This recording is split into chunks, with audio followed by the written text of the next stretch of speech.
Confident नजर आए, उसके साथ साथ रंधावा ने भी जो संदेश दिया है, मूल संदेश बस यही है कि सब एकजुट हैं। मूल संदेश बस यही है कि सरकार को रिपीट करना है। मूल संदेश बस यही है कि अगर अब किसी ने अनुशासनहीनता की कार्रवाई की तो अनुशासनात्मक कार्रवाई के लिए तैयार रहे।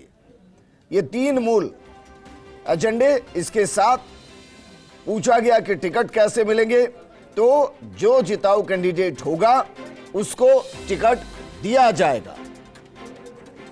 अब सवाल यह है कि ऐसी कौन सी पार्टी होती है जो चुनाव में जिताऊ कैंडिडेट को टिकट नहीं देती। जब मैदान में किसी को उतारा जाता है तो जीतने के लिए ही उतारा जाता है। मेरे सहयोगी योगेश जुड़ गए। योगेश, तीन महत्वपूर्ण बातें। पहली, अब बयानबाजी बर्दाश्त नहीं होगी।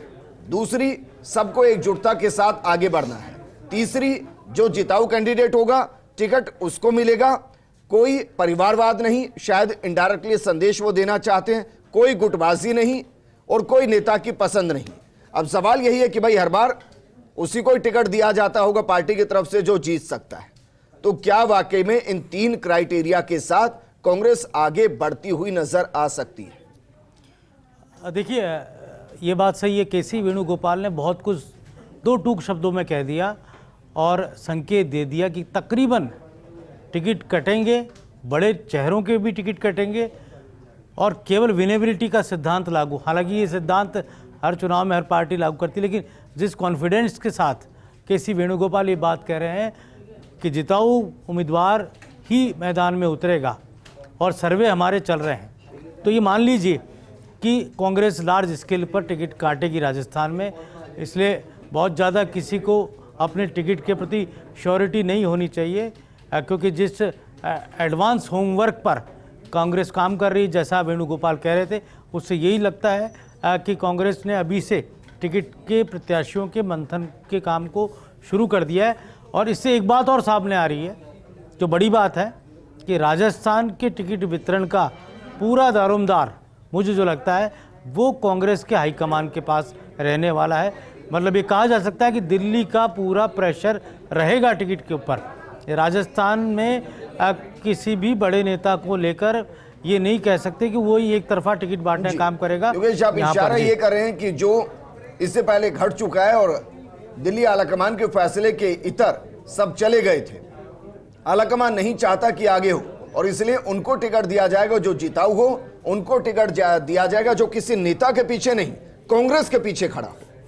देखिए, ऐसा लग ही रहा है। आपने देखा होगा विजेंद्र, केसी वेणुगोपाल की बॉडी लैंग्वेज बहुत अलहदा थी, अलग तौर से वो बिहेव कर रहे थे, जो जता रहा था कि किस कदर कांग्रेस राजस्थान के फीडबैक को लेकर कॉन्फिडेंस में है। ये इसका कारण है, सर्वे रिपोर्ट में अभी तक जो मुझे जानकारी है, मैजिक फिगर तक कांग्रेस पहुंची है या नहीं पहुंची, लेकिन एक ऐसे फिगर पर कांग्रेस पार्टी पहुंची है जो इससे पहले जब सरकारें रहती थी और फिर चुनाव होते थे तब वो फिगर नज़र नहीं आता था। लेकिन उसमें एक बात और सामने आई है कि कौन सा विधायक जिसके खिलाफ एंटी इनकम्बेंसी। ये बात सही है कि राजस्थान में मुख्यमंत्री अशोक गहलोत के खिलाफ या उनकी सरकार के खिलाफ एंटी इनकम्बेंसी नहीं है। विधायक इंडिविजुअली विधायकों के खिलाफ उनके विधानसभा क्षेत्रों में एंटी इनकम्बेंसी है। इंडिविजुअली मिनिस्टर्स को लेकर, कुछ चेहरों को लेकर एंटी इनकम्बेंसी है। तो ये तो बहुत आसानी से मुझे लगता है कांग्रेस हाईकमान ने अब तक पता लगा लिया है कि किस कदर किसके खिलाफ और कैसे उसको चुनाव में उतारना है या नहीं उतारना, और वहाँ अगर उतारना है तो वहाँ नहीं। और ये जो बात कही जा रही है कि हम एडवांस में टिकट बांट देंगे, मतलब हम समय रहते टिकट का ऐलान कर देंगे, ऐसा कांग्रेस में कभी नहीं होता विजेंद्र। अगर ऐसा हो गया तो ये अपने आप में मिरेकल होगा कि राजस्थान की कांग्रेस बीजेपी से पहले टिकट बांट दे, क्योंकि हमेशा भारतीय जनता पार्टी के टिकट पहले अनाउंस होते हैं, कांग्रेस के टिकट बाद में अनाउंस होते हैं। मुझे तो याद है और आपको भी याद होगा कि कुछ ऐसे उम्मीदवार भी रहे जिनके 6-6 घंटे नॉमिनेशन करते, 6-6 घंटे पहले, 3-3 घंटे पहले जिनको टिकट मिला और 6 घंटे या 3 घंटे पहले जिनके टिकट कटे। तो यहाँ कहा जा सकता है कि कांग्रेस अगर ऐसा करती है तो अपने आप में बड़ी बात होगी। ये कांग्रेस के खुद के आत्मबल को भी दिखाएगा, कांग्रेस के आत्मविश्वास को भी दर्शाएगा कि कांग्रेस ये इतना जोखिम भरा निर्णय अगर ले पाएगी। तो यहाँ वेणुगोपाल ने बहुत सही बात आपको की। लगता है कि जोखिम भरे निर्णय के अंदर 100+ सीटें ऐसी हो सकती है जहां नए चेहरे हों, क्योंकि भाई 100 के आसपास तो वही सीटें हैं जिन पर हारे हैं, और कहा जा रहा है कि 30-35 नए जो विधायक इस वक्त अभी विधानसभा में हैं उनके टिकट कट सकते हैं। तो क्या 100+ हो सकता है यहाँ का? देखिए 100 के आसपास मुझे लग रहा है ये तकरीबन 50-60 चेहरे ऐसे होंगे जिनको कांग्रेस पार्टी रिप्लेस कर सकती है, जिनके टिकट काट सकती है। और जो समय रहते वर्तमान विधायकों में से या जो टोटल 200 हैं उनमें से? देखिए वर्तमान विधायकों में से, ठीक है, वर्तमान विधायकों में से टिकट कटने की बात सामने आ रही है। और मैं आपको ये जो बता रहा हूँ बात कि जहाँ पर टिकट पहले देने की जो बात आ रही है उसका मकसद यही है कि अगर उसका टिकट कट रहा है मौजूदा विधायक का और वो बगावत कर रहा है जी, तो वो समय रहते जो नया चेहरा है वो डैमेज कंट्रोल कर ले। वहाँ पर जो भी संभावना उन सीटों की भी हो सकती है जहां 3 से ज्यादा बार कांग्रेस हार रही है कि चलिए वहां 2 महीने पहले हम एक चेहरा दे देते हैं, क्या पता वो मेहनत करके जीत जाए। ये बात सही है। राजस्थान में कांग्रेस पार्टी के पास अभी भी कई ऐसी सीटें जहां कांग्रेस चुनाव ही नहीं जीत पाई। कई ऐसी सीटें, तकरीबन 60 ऐसी सीटें जहां पर राजस्थान में कांग्रेस के पार्टी के पास उपयुक्त योग्य चेहरे नहीं होते, वहां भारतीय जनता पार्टी के गढ़ बने हुए हैं। तो ये पूरी एक, मुझे लगता है इतना अध्ययन, इतनी रिसर्च इस बार जो कांग्रेस पार्टी में हो रही है वो शायद कभी नहीं हो रही होगी। और इसके पीछे खुद राहुल गांधी है। राहुल गांधी माइनॉरिटी बहुत राजस्थान को देख रहे हैं, मध्य प्रदेश को देख रहे हैं, छत्तीसगढ़ को देख रहे हैं, क्योंकि कांग्रेस के हाईकमान को अच्छी तरह अंदाज़ा है कि हमने अगर हिंदी पट्टी के इन इलाकों पर अभी से फतह प्राप्त कर ली तो 2024 में एक मजबूत पार्टी के तौर पर हम लीड करेंगे। और जो दावा अगर राहुल गांधी को पीएम फेस बनाने का होगा, और तभी हो पाएगा जब इन राज्यों में कांग्रेस का राज आए, तभी बाकी जो घटक दल हैं जो कांग्रेस के साथ आना चाह रहे हैं, जो सेकुलर फोर्सेज हैं जो कांग्रेस का साथ देना चाह रही, वो राहुल गांधी को लीडर मानने को तैयार हो जाएगी। तो एक बड़ी बात होगी। अभी आपने देखा कि एक युग का अंत हो गया जिनके लिए भी कहा जा सकता था कि वो पीएम फेस हो सकते हैं, तो वो युग तो हमने देख ही लिया, महाराष्ट्र में पूरा हो चुका। रोकना चाहेंगे प्रमोद जैन भाई से बातचीत कर रहे हैं हमारी सहयोगी अदिति, क्या कुछ कह रहे हैं सुनिए सर। एजेंडा है जो आने वाले विधानसभा चुनाव है उसको जीतना है, और उसके जीतने के लिए सभी अलग अलग हमारे जिम्मेदार साथियों को बुलाया गया था, सबसे फीडबैक लिया गया, अपनी राय दी है। और निश्चित रूप से जो राहुल गांधी जी का जो विज़न है और उन्होंने जो एक बहुत ही देश को एक रूपता देने के लिए जो ऐतिहासिक जो पदयात्रा की कन्याकुमारी से कश्मीर तक, उसका असर कर्नाटक में भी देखने को मिला। और निश्चित रूप से राजस्थान, मध्य प्रदेश जो भी अब चुनाव आने वाले हैं, कांग्रेस की झंडा ऊंचा रहेगा, कांग्रेस की सरकार बनेगी। कुछ कड़वी बातें भी हुई और सबने मिलकर ये माना कि अगर हम भी चुनाव हार रहे हैं तो हमारी टिकट कटनी चाहिए, ऐसा कुछ रहा? ऐसा कोई व्यक्तिगत किसी का कोई वो नहीं, ये था कि भाई पार्टी का जो आदेश है सब कुछ हमारे लिए मान्य है। आज जो कुछ, आज मैं भी जो कुछ हूँ पार्टी की वजह से हूँ। और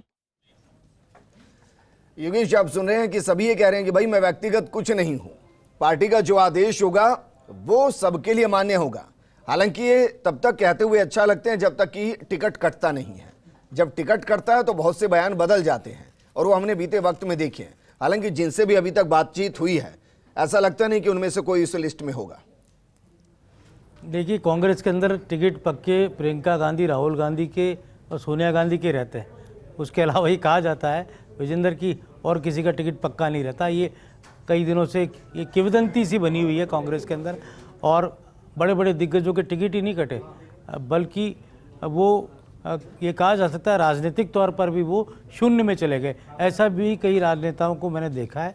और जीते हुए टिकट कटना या विधायक या मंत्री रहते हुए टिकट कटना, ये बहुत ही किसी भी राजनेता के लिए अपने आप में एक राजनीतिक तौर पर बहुत ही बड़ा आघात उसके लिए होता है। प्रमोद जैन भाया भी को लेकर भी मैं कह सकता हूँ, अगर जहाँ टिकट कटने की बात आएगी तो प्रमोद जैन भाया भी हो सकता है कोई बड़ा स्टेप उठाने की बात करे। लेकिन आज की तारीख में प्रमोद जैन भाया वो शख्सियत है जो कहा जा सकता है 12 झालावाड़ के सबसे बड़े सियासी और कद्दावर क्षत्रप उस इलाके में। यहाँ पर ये जो बात है इसको समझने की ज़रूरत है कि टिकट विनेबल को ही दिया जाएगा। यहाँ मैं इसलिए कह सकता हूँ कि कई विधायकों ने अभी से जो बात की कि हम उम्र के कारण या और कई कारणों से हम चुनाव नहीं लड़ पा रहे या नहीं लड़ पाएंगे, हमारे आगे हमारे परिवार से किसी को आगे कर दिया जाए, तो यहाँ पर अब ये बड़ा सिद्धांत, ये मोटे तौर पर बड़ा पैमाना होगा कि अगर वो विनेबल नहीं है तो निश्चित तौर पर परिवारवाद को टिकट नहीं दिया जाएगा, परिवार के किसी और सदस्य को नहीं टिकट दिया जाएगा, बल्कि और किसी नेता को टिकट दिया जाएगा। और यहाँ ये भी संभावना मुझे लगती है कि जहाँ पर जो बीजेपी के गढ़ हैं, जो खास तौर पर बड़े चेहरे हैं बीजेपी के, उनको घेरने को लेकर भी एक मोटे तौर पर कांग्रेस पार्टी के अंदर एक रणनीति बन रही है कि उन नेताओं को कैसे घेरा जाए उन्हीं के घर के अंदर जहाँ से वो चुनाव लड़े। तो ये एक बड़ा सवाल है। अच्छा, विनिंग कैंडिडेट चुनते हुए क्या इस क्राइटेरिया पर कांग्रेस खरा उतरने की कोशिश कर सकती है कि भाई युवाओं की भागीदारी को बढ़ाया जाए, महिलाओं की भागीदारी को बढ़ाया जाए? देखिए, ये सब बातें हर बार होती है युवाओं की, महिलाओं की भागीदारी को लेकर, लेकिन लास्ट में आते आते जौहरीलाल मीणा भी चुनाव लड़ जाते हैं, जिनकी एज का आपको और मेरे को अंदाजा है। चुनाव ऐसी चीज़ होती है जहाँ अगर आदमी 80 ईयर्स का है और वो चुनाव जीत रहा है तो विनेबिलिटी का सिद्धांत उस पर लागू होगा, और निश्चित तौर पर वो ऐसा ही होता है। कर्नाटक में हमने ये कहा कि 90 साल के व्यक्ति को, या मैं कह सकता हूँ कि 90 से भी थोड़े ज़्यादा होंगे, उनको टिकट दिया, कांग्रेस पार्टी ने टिकट दिया, क्योंकि लगातार वो चुनाव जीत रहे थे और फिर चुनाव जीत कर आ गए। तो ये एक ऐसा समीकरण होता है कि जहाँ पर लास्ट स्टेज पर आते आते यही बात तय हो जाती है कि क्यों टिकट काटा जाए। टिकट जब जीत रहा है व्यक्ति तो क्यों उसका टिकट काटा जाए, वो जीत रहा है तो उसको फिर दोबारा टिकट दिया जाना चाहिए, या क्यों टिकट काट कर अनावश्यक उस कॉन्स्टिट्यूंसी के अंदर जी विवाद पैदा हो, बवाल पैदा हो। मैं कांग्रेस की तो नहीं कह सकता, लेकिन बीजेपी का एक प्रसंग आपको सुना देता हूँ अभी संक्षेप के अंदर ही। गिरधारी लाल भार्गव भारतीय जनता पार्टी के 6 बार वो सांसद रहे जयपुर से। आखिरी बार जब लास्ट वो सांसद बने थे, उसके बाद जब चुनाव हुए तो फिर से वो उम्मीदवार थे और लोकप्रिय उम्मीदवार थे। उनके वाकई में उनके सामने कोई कैंडिडेट नहीं था। यह अलग बात है कि टिकट मिलने के बाद उनका निधन हो गया और बाद में घनश्याम तिवारी ने चुनाव लड़ा, वो चुनाव नहीं जीत पाए, महेश जोशी सांसद बन गए। लेकिन जब टिकट वितरण के वक्त की बात थी, गिरधारी लाल भार्गव की जगह किसी और बड़े चेहरे को चुनाव जयपुर में लड़ाने की बात आई कि इस बार गिरधारी लाल भार्गव को ड्रॉप कर दिया जाए और किसी नए चेहरे को सामने लाने की बात हुई। तब वसुंधरा राजे जो चुनाव समिति में की बैठक में बैठी हुई थी, उन्होंने कहा कि ऐसा क्यों किया जाए, ऐसा करने की आवश्यकता ही नहीं है। जब गिरधारी लाल भार्गव चुनाव जीत रहे हैं तो ज़रूरत नहीं है गिरधारी लाल भार्गव टिकट काटने की। और बाद में वसुंधरा राजे की बात सुनेगी और गिरधारी लाल भार्गव को टिकट बना। तो ये ऐसे बड़े आपको ध्यान है कैलाश मेघवाल किस एज में अभी भी वो विधायक चुनकर आए शाहपुरा से, और अपने आप में एक रिकॉर्ड है कैलाश मेघवाल का। सूर्यकांता व्यास आज भी सूर सागर में बीजेपी का सबसे बड़ा चेहरा वही है, जोधपुर के उस इलाके का। और उस शहर में अगर कहा जा सकता है कि सूर सागर में अगर सूर्यकांता व्यास खड़ी है तो निश्चित तौर पर मान लीजिए कि कांग्रेस के पास आज भी उनके सामने उम्मीदवार नहीं है। ये एक ऐसे चेहरे होते हैं जिनको लेकर कहा जा सकता है उम्र का जो तकाजा उनके सामने कहीं अड़ता नहीं है, वो उम्र से भी आगे चले जाते हैं। गोपाल कृष्ण जोशी थे जो बीकानेर से चुनाव जीते थे, जिन्होंने बीडी कल्ला को चुनाव हराया था। उस दौर में वो ठीक से चल नहीं पाते थे, लेकिन विधायक बने, बीडी कल्ला को उन्होंने चुनाव हरा दिया। और अभी आपने देखा पिछले चुनाव में बीडी कल्ला को जब टिकट मिला तब ट्रेनें रोक दी गई, तो बीडी कल्ला को टिकट मिला और चुनाव जीते और अब वो मंत्री हैं। तो क्राइटेरिया इलेक्शन में विनेबिलिटी का जो सिद्धांत होता है, ये ज़रूर है, आपकी बात सही है। मुझे आज भी याद है जब सीपी जोशी प्रदेश कांग्रेस के अध्यक्ष थे, उस समय AK एंटनी कमेटी की रिपोर्ट के आधार पर कई टिकट काटे गए थे और टिकट काटने का फायदा कांग्रेस पार्टी। योगेश माफ करो, मुख्यमंत्री गजेंद्र सिंह शेखावत के मानहानि प्रकरण के अंदर राजस्थान मुख्यमंत्री अशोक गहलोत को समन जारी हुआ है। दिल्ली की राउज एवेन्यू कोर्ट ने समन जारी किया है। मुख्यमंत्री को 7 अगस्त को कोर्ट में पेश होने का निर्देश दिया गया है।